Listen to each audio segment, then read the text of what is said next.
Okay, meron akong i-share sa inyo. Bali ganito. um, Mangyari kasi na napakarami ng i-invite sa akin sa Messenger na mag-join sa kanilang mga sinalihang programa. No? So, ang dami-daming nag-message, ang dami-daming nagsasend ng videos, ang dami-daming nagsasend ng links. So, ako yung naguguluhan. Kaya naman, naisipan ko gawin ito, no? Actually, ginawa ko dati ito para sa personal use, no? Naglalagay ako ng playlist ng aking mga videos. Yung mga videos ko ay mga recorded songs, ganyan. So, pansarili lang, no? So, ginagamit ko yon para mag-play ng aking sarili kong playlist. Ito ay video player, no? Video player to. Bali, ito ay nagawa ko sa tulong ng AI, by the way. Hindi naman ako programmer, pero nag-aral ako ng programming before. Okay? So, madali kami magkaintindihan ng AI, kaya naman nakakabuo ako ng simpleng app. Simpleng website, simpleng basta lahat simple, no? Gusto minimalist, ganyan. Pero wag ka, useful lang mga ginagawa ko, no? Hindi ako nagsasayang ng oras na hindi useful yan. So, itong video player ko, naisip ko, ano kaya ang gawin ko ay gamitin ko ito sa marketing. Total, ah, ang video ay isa sa mga pangunahing ginagamit ngayon, no? Ng mga businesses. Yan ang pinakauna, no? Na tool para mag-promote ng product, ng services, di ba? So, napaka-importante ng video, no? So, YouTube na, bakit ka pa gumawa niyan? um, Iba kasi kung meron kang sariling platform, iba yung nasa sarili mong page, yung mga gusto mong i-share, no? Yun na nga sinasabi ko sa inyo, yan ay related sa landing page. Pero ito naman, ibang klase. Video playlist, okay? Gaano ka-importante ng meron kang sariling video playlist? Kasi, dito, may i-arrange mo sunod-sunod na maayos yung mga videos na gusto mong i-share. Andyan lang siya, oh. Ayan. Andito lang siya sa right side at maipe-play mo na kahit ilang video yan. Magkakaroon ng scroll dito, no? Sa right side sa playlist. Playlist box na to sa right. So, napaka-importante ng mag-share ng video na organize, no? Kaya naman, tingnan mo, meron tayong pwede mong palitan yung title ng video, pwede mong rearrange, at pwedeng actually, ayan, ganito itsura niya sa phone, yan, o, di ba? So, mostly naka cellphone naman tayo, so ganyan na magiging itsura niyan. And then nandito yung playlist mo, no? Magpapalit-palit dyan. Okay, so parang YouTube din pero mas tahimik, no? Walang mga distractions, walang other videos na susulpot dyan at makaka-distract ng concentration ng iyong prospect. Okay, so napakagandang tool ang magkaroon ng video playlist. So, kala mo simpleng playlist ito pero ang daming pwedeng gawin dito, no? For example, ang dali gumawa ng playlist. Okay, meron na sigurong mga ready-made dyan, mga commercial na ready-made na pwede nyo gamitin. Pero iba ito, syempre. At saka hindi ako gumagaya sa ginagawa ng iba. So ito ay idea ko lang, no? Kung gusto mo mag-create ng video playlist ng sarili mo, ayan, create your own video marketing page. O, yan, tinawag ko ng video marketing page yan, no? Ayan, okay? So, i-click natin to.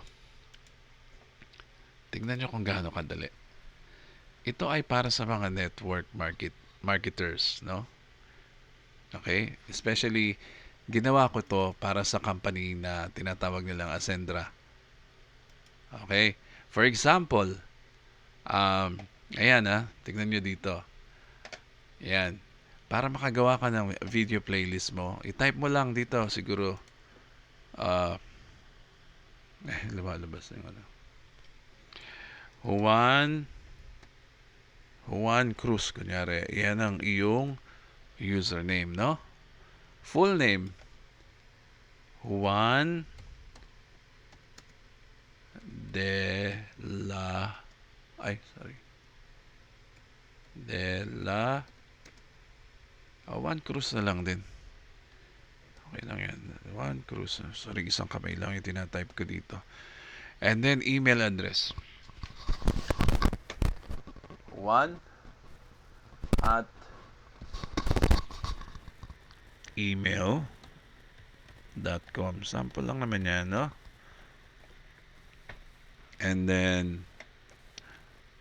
yung official Ascendra referral link mo. So, naka-ready na yan. Ita-type mo na lang yung dito sa dulo. Napapalitan mo na lang yan. Kunyari si Juan. Yan. Yan ang example. No? Pag nag-create ka ng page ni Juan, yan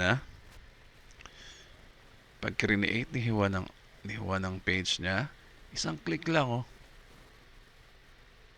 Registration successful. Ayan, click here to view your player. So, tapos kagad. Meron na siyang player, oh. Pwede niyo nang i-share yan. So, meron tayong default video dito na nakalagay na pwede niyang palitan, pwede niyang punuin kung anong gusto niya ilagay, no? So, ito na yung video player ni Juan. Ayan na siya, si Juan Cruz. By the way, pag clinic yung name niya dito, pag clinic yan, pupunta na yan sa referral link niya sa Ascendra. Okay? Pupunta na yan sa Ascendra official website. And then, yan, ganun din. Parehong-pareho yung amin, no? Si Juan, tsaka yung sa akin. Ngayon, paano ba sinishare ito? Okay, for example, gusto mong i-share yung first video, okay? O kaya yung second video. Gusto mo yung second video? Meron kang 2 minutes video dyan. I-share mo yan, no? Pag naka-selected dyan, i-click mo na yung share this player. Yan, okay? Ibig sabihin, yung video 2, okay, yan ang masishare mo.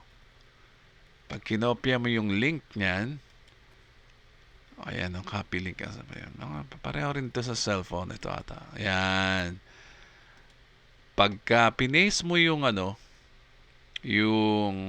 link dito sa URL, isubukan natin, ha? Lipat muna natin sa ibang video yan. For example, kunyari, nandiyan ka, no?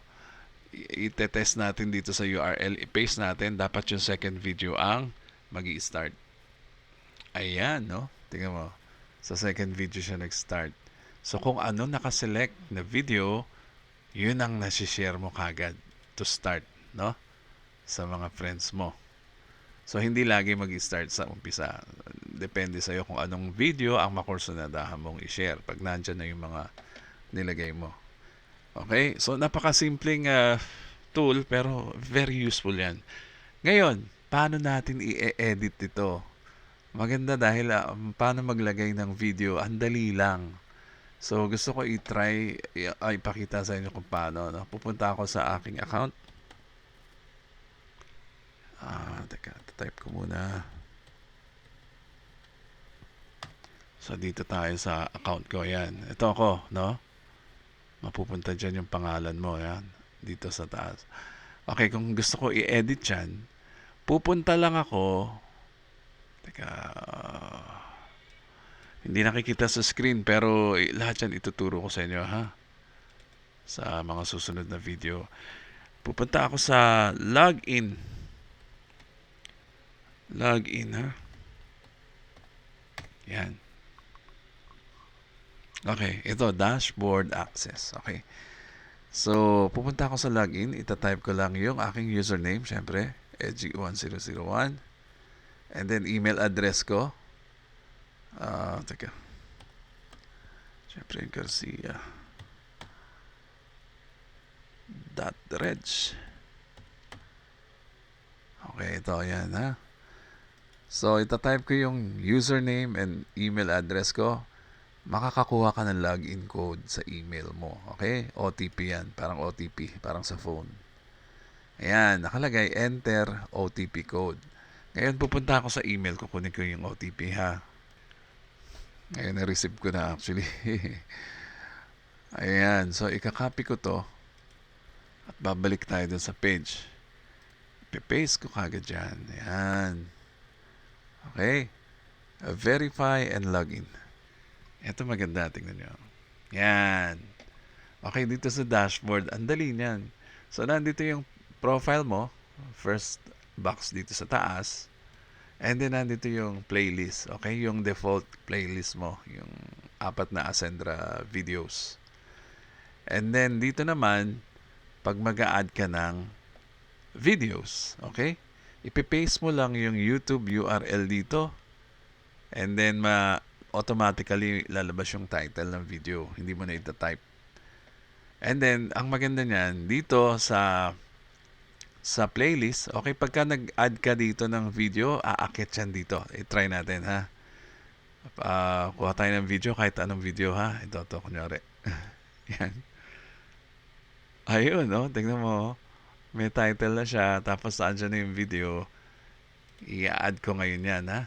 Tingnan natin. Yung video mamaya madadagdag dun sa front end ng ating player, yung kanina. Sige, add natin to.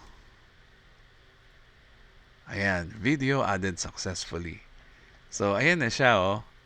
Nandito na siya, di ba? Actually, dapat ito pupunta yan dito sa pinakauna, pero adjust ko yan mamaya. So, yan.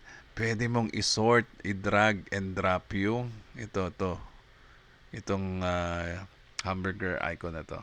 Yan, yung 3 lines na yan. So, nasosort yung mga video na yan sa playlist gamit itong dashboard. Okay? So, ngayon na i-update na natin, no? Nadagdagan na ng video. Tsaka 1, nilagyan ko number to pang testing, 1, 2, 4, 3, 1, 2, 4, 3 in-arrange ko. Itaas natin yung 2. Yan, 2, 1, 4, 3. Okay, kunyari ganyan ang gusto ko i-share. So, titignan ko ngayon yung player. Andito sa baba, hindi makita. Tingnan natin yung player. Ayun, no? Teka. Yan. So, nakita nyo? 2, 1, 4, 3. Ayan yung in-arrange kong sequence ng video ko. Tapos ito yung bagong title, ay bagong video na nilagay ko. O, diba? So, ayan. Bali, madali nyo i-share na hindi sabog, no? Kasi yung mga members, nakakalito na, no? Ang gulo-gulo, ang dami-daming mga sineshare nila. Oh, Edgy, panoodin mo to. Ito ang link. Sabay paste sa Messenger. Oh, Edgy, ito naman. Ito ang link. Oh, ako naman, syempre, ang dami-dami ko na nare-receive na videos. Minsan hindi ko na napapanood sa dami na, no? Sabay-sabay, sunod-sunod. Kung saan-saan, sabog. Meron sa YouTube, meron sa Facebook, meron sa TikTok, kung saan-saan, sa Reels. So, magulo. So, unlike kung meron kang video player na ganito, pwede mong i-organize yung gusto mong i-share, nandyan lahat. Pwede mong numberan, sunod-sunod, para sabihin mo sa manonood ay panoorin ng sunod-sunod dyan. So wala ka ng problema, no? Isang page lang, andyan na lahat ng gusto mo i-share. O, di ba? Ang ganda. O, dahil hinaluan ko ng ibang video yung ating player, tatanggalin natin yan, ha? Di ba? Dito sa dashboard, tatanggalin. O, delete. Delete natin uli yan. O. Yan. Are you sure? Okay. Ayun. O. Deleted successfully. So, bumalik tayo sa 4 na video. Pagka palit natin dito, i-refresh mo yan. Makikita mo 4 na lang uli yan. Mawawala na yung isa. Okay? Nawala na, no? And then, balik uli tayo dito. Ayusin uli natin yung sequence. 1, 2, 1, 2, and then 3 dito. Yan. So, 1, 2, 3, 4 na, no? Tama na yung sequence niyan. Punta ulit tayo dito. And then, i-refresh ulit natin tong page na to. Di ba?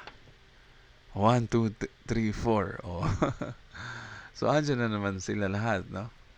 So, napakagandang, no? Simpleng tool, pero magagamit nyo to for sure sa marketing. Kasi, nandyan eh, oh. Easy to navigate, easy to, understand. Makakapag-concentrate lahat ang manonood dito kasi uh, hindi magulo. Okay? So, ayan.